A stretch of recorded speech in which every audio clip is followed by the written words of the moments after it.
Welcome to Share, a podcast production of Amethyst Recovery Centers. I'm your host, Kabir Singh. We like to remind our listeners at the top of each episode that addiction is treatable and recovery is possible. If you or a loved one needs help with addiction, call Amethyst today at 855-80-SOBER or visit us online at amethystrecoverycenters.com. We often speak of co-occurring disorders. For the listener who may not know, that is having both substance abuse and mental health disorder existing together. Today, we're going to discuss eating disorders, an often perhaps discounted side of co-occurring disorders, and learn about commonalities between eating disorders and substance abuse disorders and how they certainly work against each other and coexist. Our guest today is Kristin Szostak. She is the site director for the Renfrew Center in Center City, Philadelphia. The Renfrew Center was the first treatment center in the country that was focused on eating disorders as a primary diagnosis. Open since 1985, the Renfrew Center now has 2 residential treatment locations and 17 outpatient treatment centers across the country, all focusing on eating disorders among women aged 14 and over. In a previous position, Kristin also worked in substance abuse treatment, so she is an ideal guest to discuss the co-occurrence of these 2 disorders. Thanks for being here, Kristin. Thank you for having me. Of course. So certainly I opened up to the listener and spoke a little bit about eating disorders. I know for us, we're often unable to address them at this stage at our existing treatment modalities and in our centers, and we look outward to folks like you in the industry to help us with those clients, because we like to serve everyone, whether they stay with us or not. So thank you for doing the work that you do. I'd like to sort of start with that. Thank you. How did you get into this line of work? So I have known probably since I was about 10 years old, I wanted to grow up to be someone that helped people. And that through my years of education funneled down more to I wanted to be in a therapist role. So I actually started my career as a case manager working with chronically mentally ill adults and just kind of connecting them with resources in the community. While I was in graduate school working in that position, I made a friend who's still one of my best friends to this day, who was working in a medication assisted treatment program. And he convinced me to leave the case manager job and break into the world of substance use treatment, which I did for about 12 or 15 years, various presentations and populations within that field. And right around the time that I felt that I was reaching kind of a burnout in that industry, not so much with the clients, they were great, more so with the bureaucracy. It just so happened that an Indeed ad popped up that the Renfrew Center was opening a brand new site in Center City, and they were building a team from the ground up. And I thought, well, I've worked with eating disorders secondarily to the primary presentations of substance use disorders. So maybe this is an opportunity to branch into another area of behavioral health. And I landed here about 1.5 years, 2 years ago. Oh, cool. So in case the listener can't pick up, what we're saying the Renfrew Center, that's RENFREW Center. Real quick, what's that name? What's the name, Renfrew? So this is actually one of my favorite stories that our president does share often. He was a healthcare lawyer in a past life, as he calls it. And in that role, he realized that there wasn't an opportunity to treat specific eating disorders. So he decided to go into this field and open what is now the very first eating disorder treatment facility, and found I believe it was a horse farm or stable, something like that. It was a residence that had belonged to a family for many generations. And the person who owned the property was getting older. Her daughter had no interest in inheriting the property, so she was looking to sell it. Apparently, a lot of land developers were proposing to buy it, but they wanted to divide it up, break it up, put condos up. And Sam Meneged, who's our president, said, I want to buy it and I'm going to keep it the way it is. And this is what I'm going to do with it.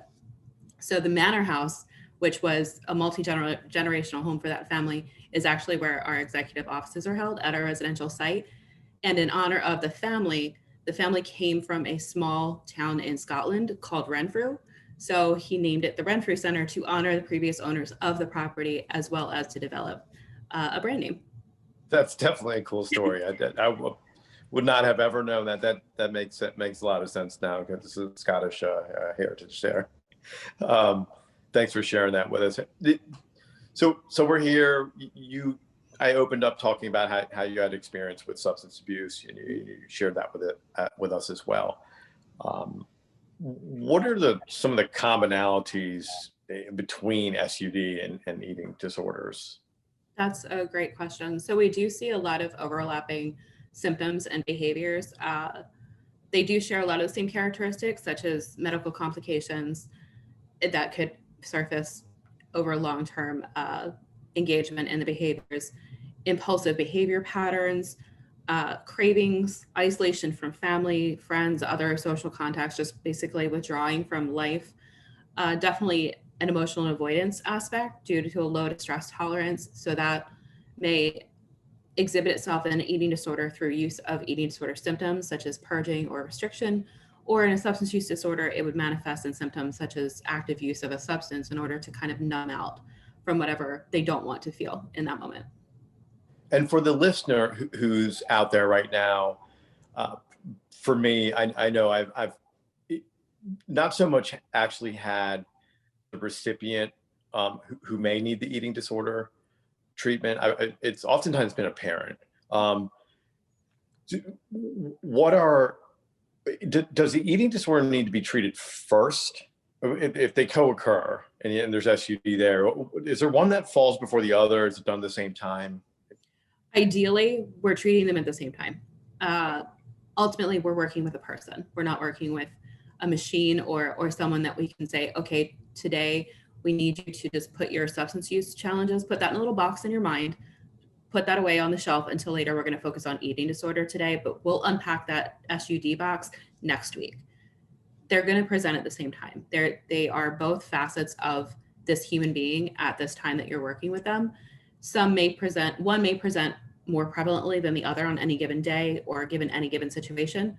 But oftentimes, because they're both emotional disorders, we want to treat both at the same time and look at it from the aspect that the substance use and the eating disorder symptoms and behaviors are just that. They're a symptom of an emotional disorder that's underlying that's what we want to get to and treat and help heal and resolve.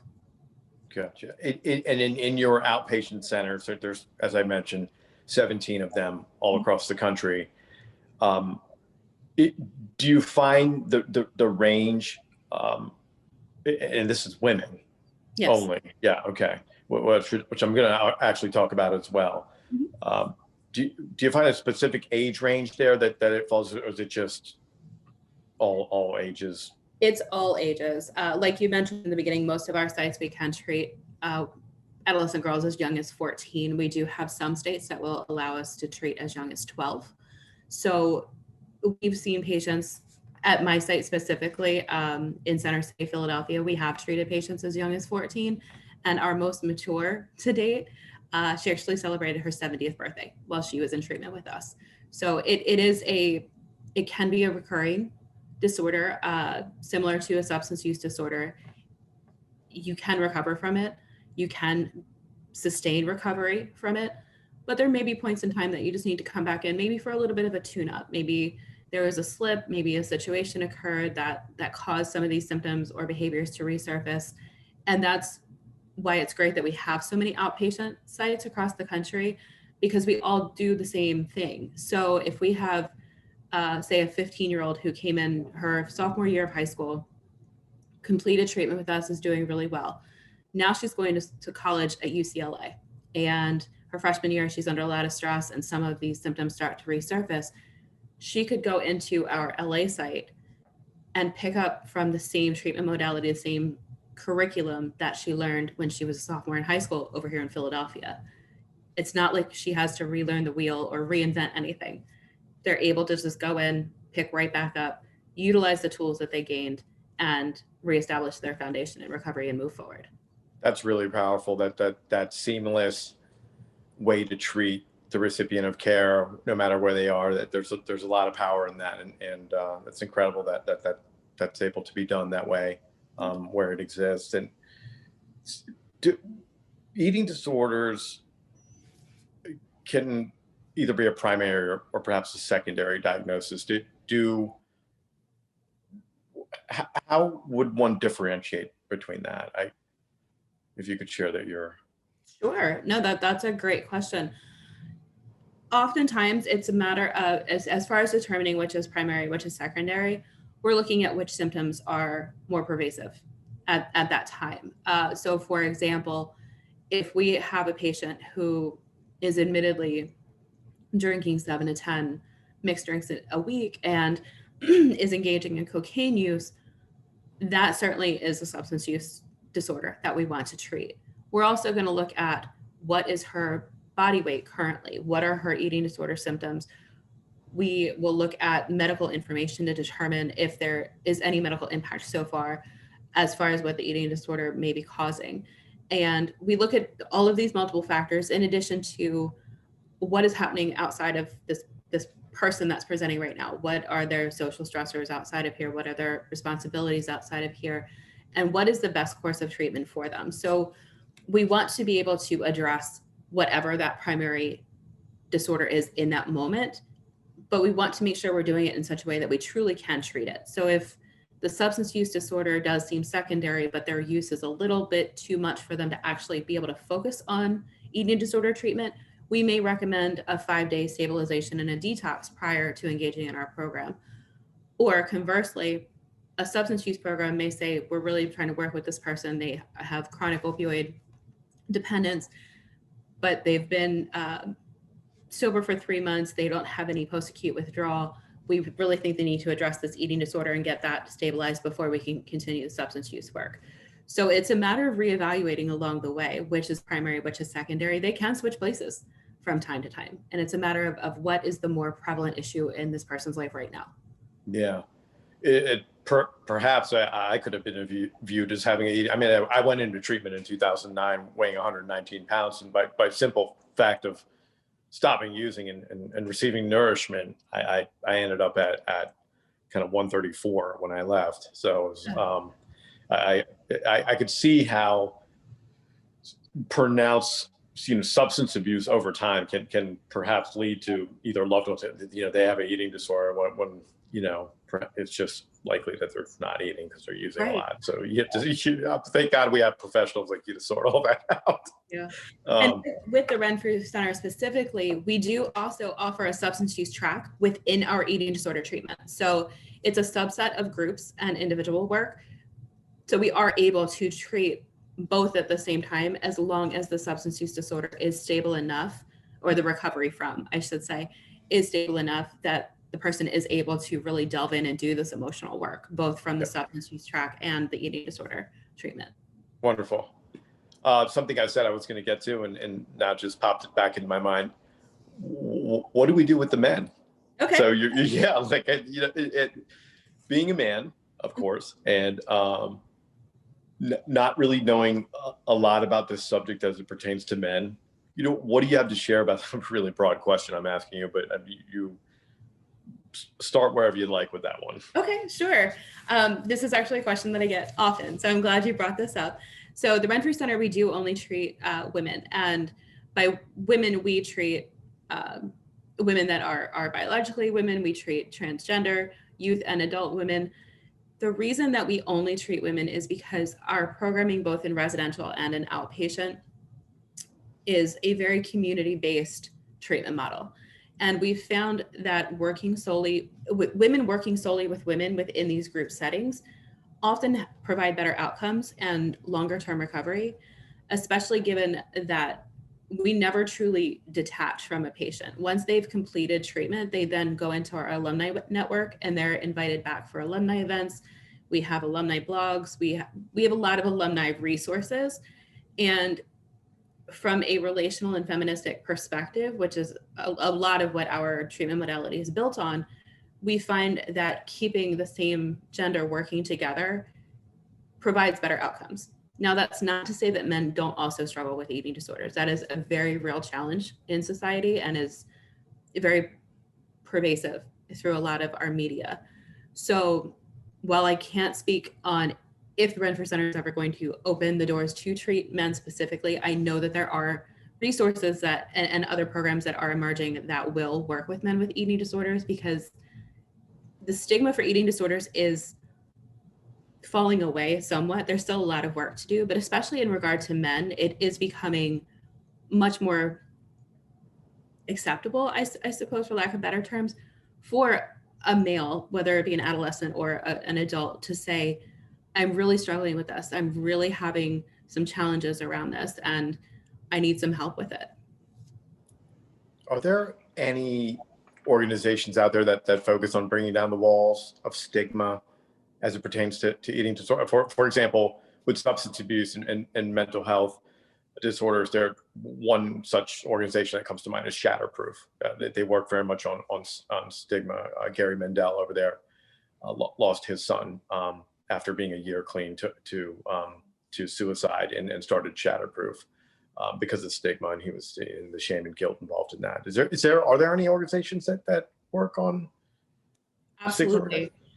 So the Renfrew Center specifically, we do a lot as far as community education, both for providers, for colleges, for families. We actually have a few art shows that are going to be coming up that our patients do. We have art therapy within our programming. So sometimes our patients do allow us to keep their artwork, and we do traveling art shows. They're actually going to be virtual this year. So we do a lot to educate the community to break down that stigma.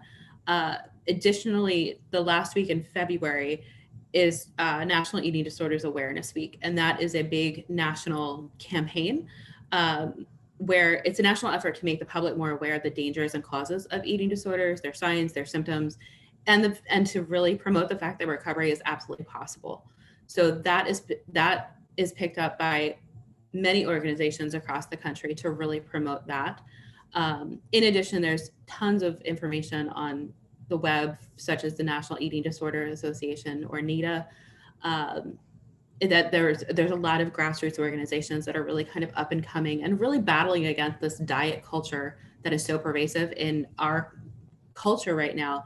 And especially with social media, having the algorithms built in that, for instance, if you look up a recipe of, what can I make with chicken and broccoli for 2, suddenly those algorithms are going to trigger all of these weight loss fads and, just kind of combating that and really educating people that this isn't normal, this isn't healthy, and it's okay. You can be healthy at any size. And that's pretty much the stigma that we're fighting against. That's important for listeners to know that, and thank you for reinforcing that we can be healthy at any size. I definitely relate to the algorithm thing. I was on a social media platform, and I have an affinity for the delicious cookie, and so my feed just has all these different cookie vendors now. It's seemingly never ending, and I could see how that could get out of hand. Both financially, they're not cheap cookies either. They're just 6 of them for like $30. When did cookies become this expensive? With a nation, certainly a nation in a world, thinking about the United States, there's a lot of overeating. Yes. There's obesity rates are at an all-time high, and then you have this just massive amount of social, platforms just bombarding information all day, images and the like, and it's a tough time.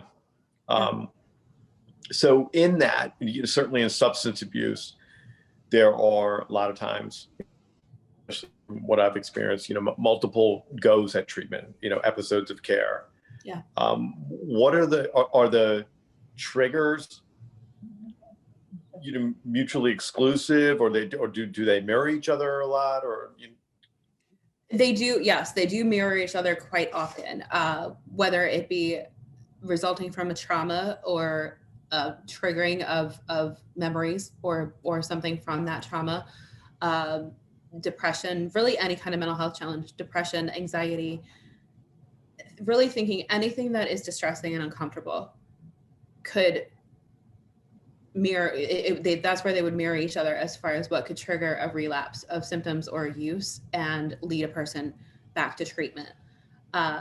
In light of the global pandemic that we all have been experiencing, that in itself is leading to greater feelings of isolation, of disconnection from other human beings, and people don't have the same access to their support networks and resources that they did before, or if they do, it's different.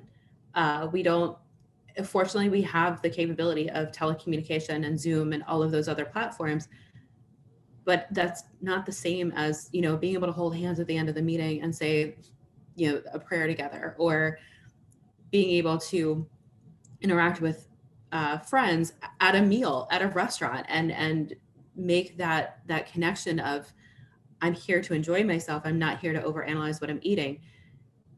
It's just really broadening the disconnection across the board. In addition to that, we have less physical activity than we normally do. So our brains aren't getting those natural kind of endorphins that keep us going, keep us happy, keep us motivated, because we're being forced to be more sedentary than we normally are. So in that last comment that you just made, it brings about something for me, being sedentary versus being overly active.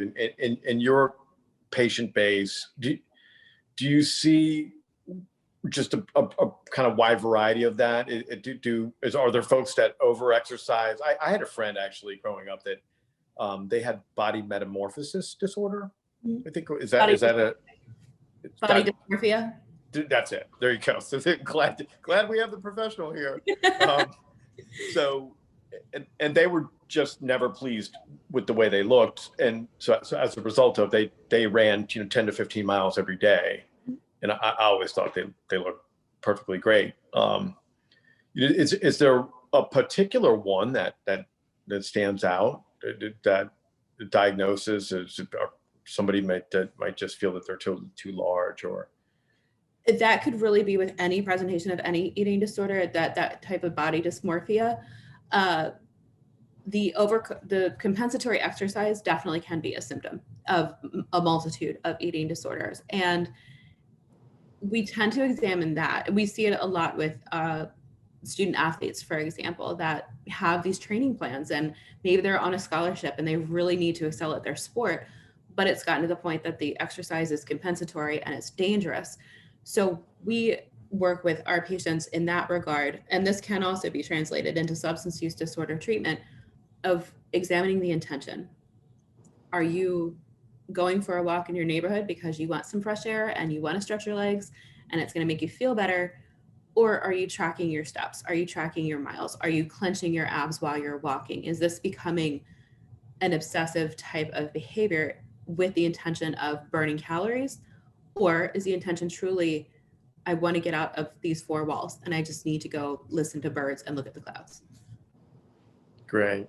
That is an important highlight that you just mentioned, is what is the motive in substance abuse. And I've often said this, and the listeners have heard me say it, if drugs and alcohol were the answer, what was the question? So it's good to ask ourselves the question. It sounds like it's very congruent with substance abuse. Why am I feeling this way? Why am I going to go do this? Why, am I eating perhaps to cover up some feelings or mask something? And so it sounds like a lot of it is the same.